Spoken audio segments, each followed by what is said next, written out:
Que exista vida en la Tierra es, en verdad, un milagro. La vida que surgió cuando nuestro planeta aún era joven ha superado innumerables extinciones masivas y ha seguido desarrollándose y evolucionando. ¿Y cuál fue el resultado de todo ello?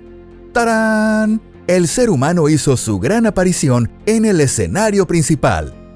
¡Hola a todos! Es fantástico que las cosas hayan sucedido así, ¿no creen? En la escuela nos enseñaron que todos los seres humanos evolucionamos a partir de los simios.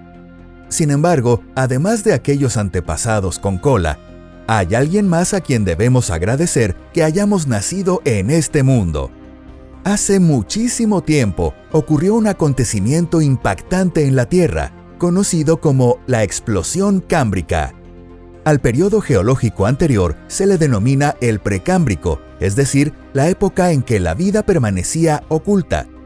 Pero a partir del periodo cámbrico, todo cambió por completo.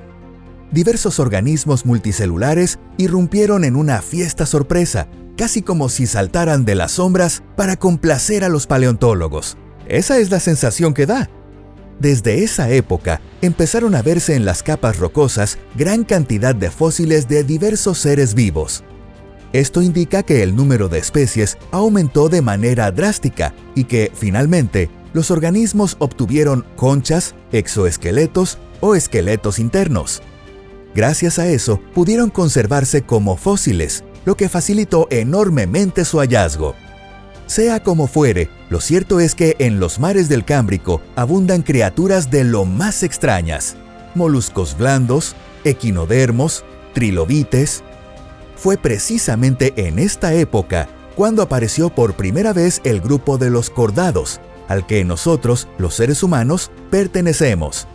Si no hubiera ocurrido la explosión cámbrica, es muy probable que el planeta aún estuviera repleto de algas primitivas, bacterias y organismos unicelulares sin núcleo, tan diminutos que ni con un microscopio podrían verse. De hecho, ni siquiera habría nacido el inventor del microscopio.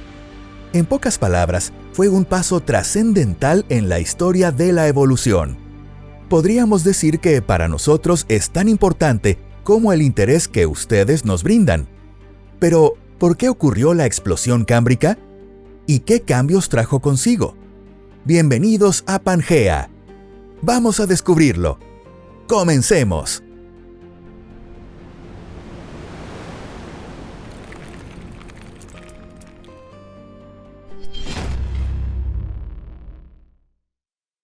Cambios en los seres vivos.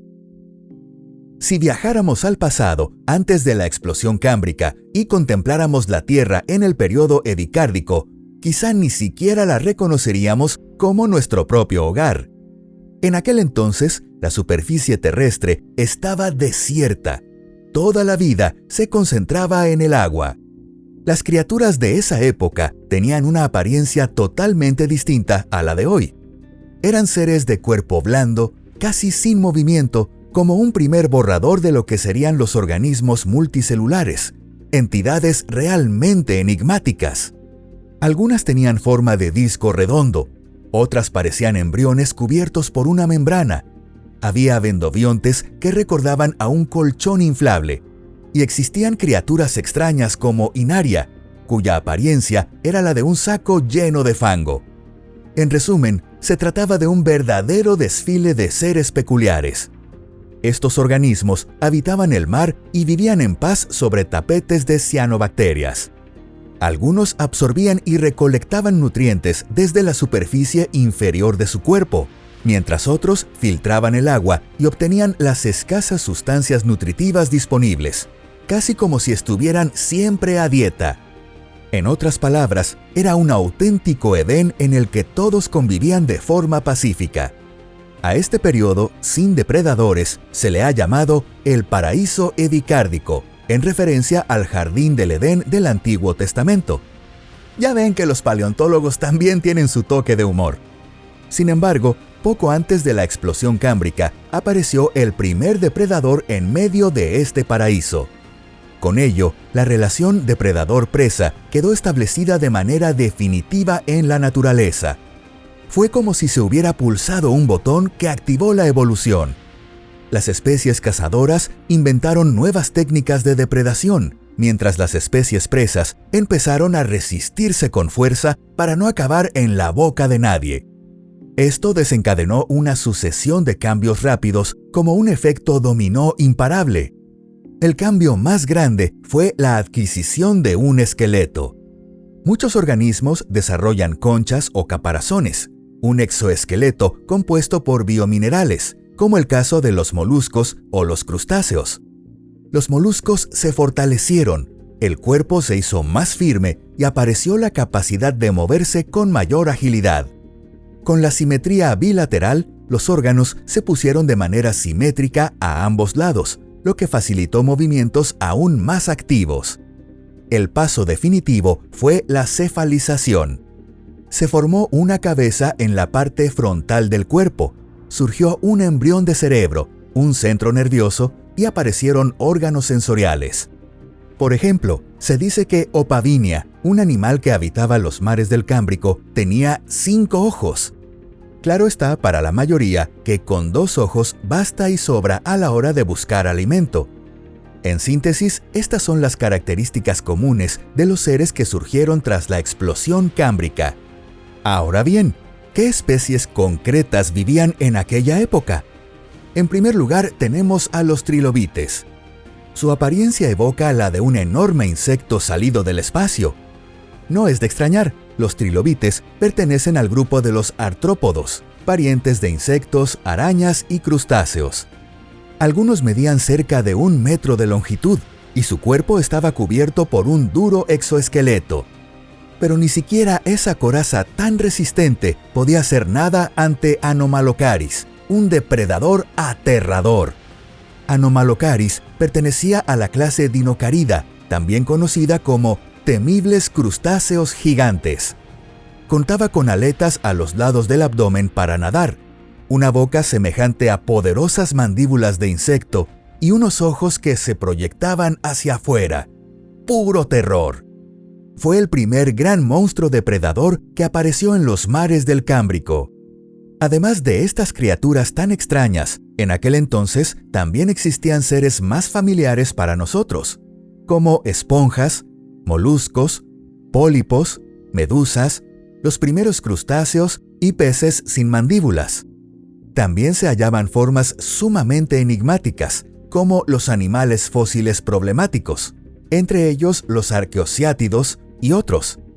Algunos recordaban un intento fallido de pez, y hasta hoy no está claro en qué categoría clasificarlos. En definitiva, era como un museo repleto de rarezas. Posibles causas.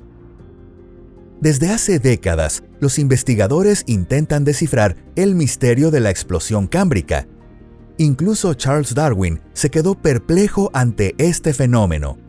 Darwin, quien defendía la evolución paulatina, no incorporó el hecho de la explosión cámbrica a su teoría. Y a decir verdad, ni siquiera hoy sabemos con certeza qué encendió la mecha de este evento hace 550 millones de años. Sin embargo, existen varias hipótesis sobre sus causas. La primera apunta al campo magnético terrestre como responsable. En aquella época, el geomagnetismo era inestable y los polos magnéticos se invertían a menudo.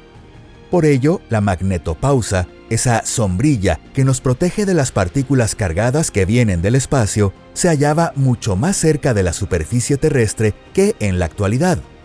Así, las partículas cargadas bombardeaban la Tierra sin compasión y alteraban la composición de la atmósfera. Esto provocó la reducción de la capa de ozono. En otras palabras, el Sol se transformó en un rayo láser mortal que abrazaba a la Tierra con sus radiaciones ultravioleta. Tales cambios ambientales exigieron nuevas estrategias de supervivencia, y las conchas o exoesqueletos adquiridos no solo protegían de los depredadores, sino también de la radiación dañina. Otra teoría señala la importancia del oxígeno. Sin oxígeno no habrían podido surgir organismos de gran tamaño ni de estructura compleja. Precisamente en el Cámbrico hubo un incremento del nivel de oxígeno en la atmósfera y en los océanos. Al disponer de más oxígeno, se aceleró el metabolismo, Aparecieron los primeros depredadores y empezó la carrera armamentística entre cazadores y presas. Con un depredador haciendo crujir sus mandíbulas a tu lado, tienes buenas razones para evolucionar rápido. Además, la concentración de oxígeno en el agua se vio reforzada por la presencia de organismos filtradores. El zooplancton aclaraba el agua turbia, haciéndola más transparente y permitiendo que la luz llegara a mayor profundidad.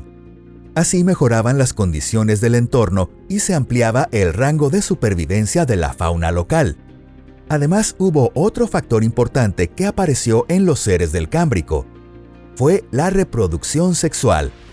Gracias a este método de reproducción, nacieron organismos con gran variedad de formas, que siguieron transformándose en su estructura y morfología hasta alcanzar una diversidad extraordinaria.